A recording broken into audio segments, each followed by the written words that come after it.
नमस्कार दोस्तों, स्वागत है आप सभी का ग्रीन टीवी के खास कार्यक्रम किसान बुलेटिन में। और मैं हूं आपके सेवक और मित्र पारुल यादव। आज के किसान बुलेटिन में सबसे पहले नजर डालेंगे हरियाणा के सिरसा में ग्रीन टीवी द्वारा आयोजित की गई किसान चौपाल पर।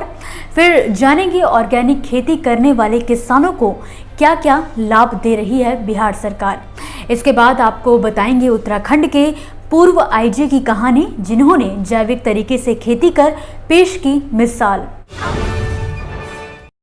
बीते दिन हरियाणा के सिरसा जिले में कृषि एवं किसान कल्याण विभाग हरियाणा के सहयोग से ग्रीन टीवी द्वारा किसान चौपाल का आयोजन किया गया, जिसमें किसानों के साथ कपास प्रबंधन, ट्रैक्टर टायर रखरखाव व मिलेट्स की खेती पर विस्तृत चर्चा की गई। आपको बता दें कि इस कार्यक्रम में प्रायोजक रहे सीएट लिमिटेड व धानुका एग्रीटेक लिमिटेड के एक्सपर्ट्स द्वारा किसानों की कई समस्याओं का समाधान किया गया।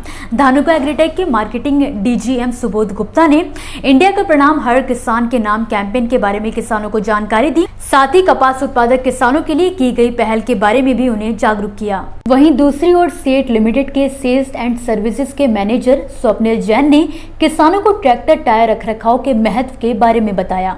इसके अलावा कार्यक्रम में मुख्य अतिथि के तौर पर हरियाणा कृषि विभाग के संयुक्त निदेशक आरपी सिहाग ने भी शिरकत की और किसानों को सरकार द्वारा कपास की खेती के लिए चलाई जा रही योजनाओं से अवगत कराया। इतना ही नहीं, कृषि विभाग के टीएएसडीएओ डॉक्टर रामपाल ने भी कार्यक्रम में मौजूद किसानों को कृषि योजना और मिलेट्स की खेती का महत्व समझाया, जबकि veterinary extension specialist doctor Mahavir Sihag ने इस सीजन में पशुओं की देखभाल को लेकर जानकारी दी।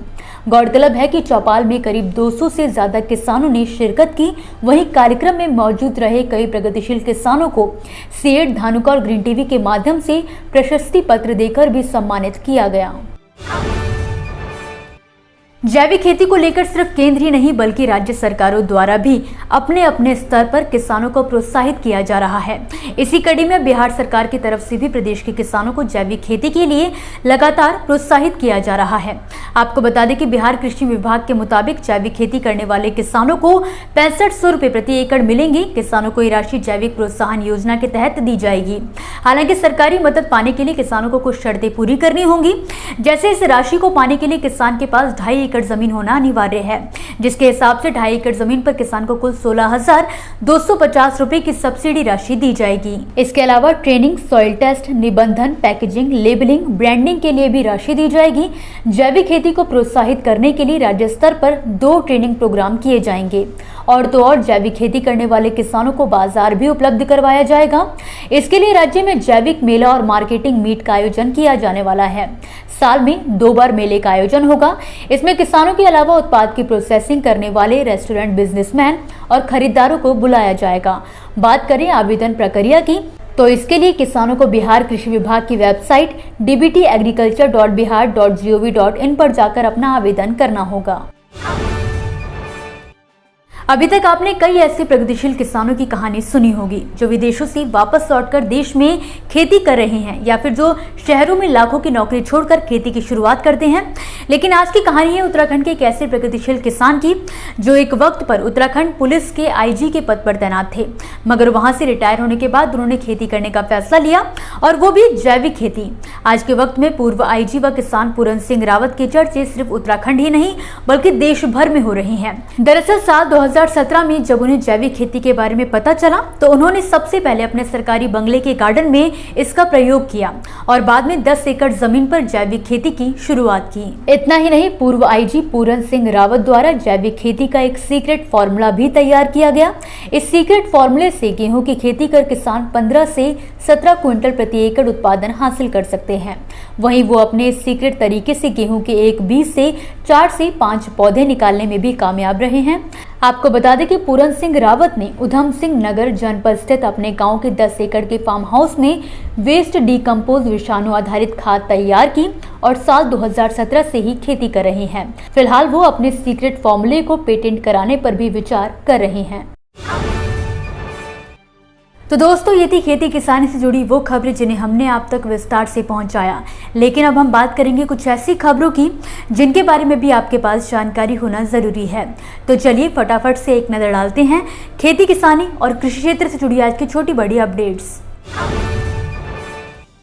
पंजाब के अबोहर जिले के अमरापुर गांव में स्थित राजश्री पैलेस हनुमानगढ़ रोड के पास आगामी 28 जून को कृषि एवं किसान कल्याण विभाग पंजाब के सहयोग से ग्रीन टीवी द्वारा किसान चौपाल का आयोजन किया जाने वाला है।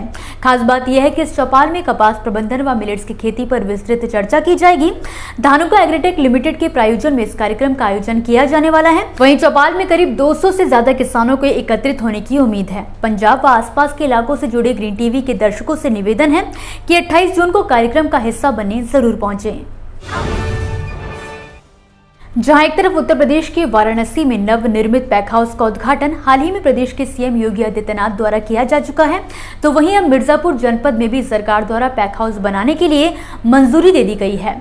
इससे मिर्जापुर ही नहीं बल्कि सोनभद्र के किसानों को भी बड़ा फायदा होगा। पैक हाउस के माध्यम से सब्जी और फल निर्यात में तेजी आएगी और किसानों की आमदनी भी बढ़ेगी। अपना एक कदम और आगे बढ़ाते हुए अब मानसून ने मध्य प्रदेश में भी अपनी दस्तक दे दी है। इसके साथ ही एमपी में बारिश का दौर शुरू हो चुका है। भारतीय मौसम विज्ञान विभाग यानी कि आईएमडी ने कई जगहों पर भारी बारिश का ऑरेंज अलर्ट भी जारी किया है। वहीं प्रदेश के सागर, नरसिंहपुर, बैतूल, मंडला, सिवनी, छिंदवाड़ा, बालाघाट और जबलपुर जिलों में बिजली गिरने के साथ भारी बारिश जारी रहने की संभावना जाहिर की गई है। महाराष्ट्र के अकोला जिले में एक नकली खाद फैक्ट्री का भांडाफोड़ हुआ है। इस फैक्ट्री में मिट्टी और राख से खाद बनाने का चौंकाने वाला तरीका सामने आया है। कृषि विभाग द्वारा की गई कार्यवाही में 8 लाख रुपए कीमत की 30 किलो की 567 बोरी फर्जी खाद जब्त की गई है। आपको बता दें, इसके पीछे अकोला के राहुल सरोद के स्वामित्व वाले नामदेव एग्रो का नाम आ रहा है और छापेमारी के बाद सरोद उसके साथ ही भाग निकले हैं। हाल ही में बिहार के पटना जिले में किसान सलाहकारों ने जमकर बवाल मचा दिया। उन्होंने मीठापुर स्थित कृषि भवन के कार्यालय में तालाबंदी कर दी और बिहार सरकार के खिलाफ नारेबाजी करने लगे। सैकड़ों की संख्या में पहुंचे किसान सलाहकारों ने कृषि भवन के गेट के बाहर प्रदर्शन किया। उनकी मांग है कि सरकार उन्हें नियमित करे और उन्हें वेतन मान दे और राज्यकर्मी का दर्जा भी प्रदान करे। इसी के साथ आज के किसान बुलेटिन की बड़ी खबरों में फिलहाल के लिए बस इतना ही। आप मुझे दीजिए इजाजत और देखते रहिए ग्रीन टीवी। नमस्कार। देखिए ग्रीन टीवी यूट्यूब पर भी, बस सब्सक्राइब करें और बेल आइकन दबाएं।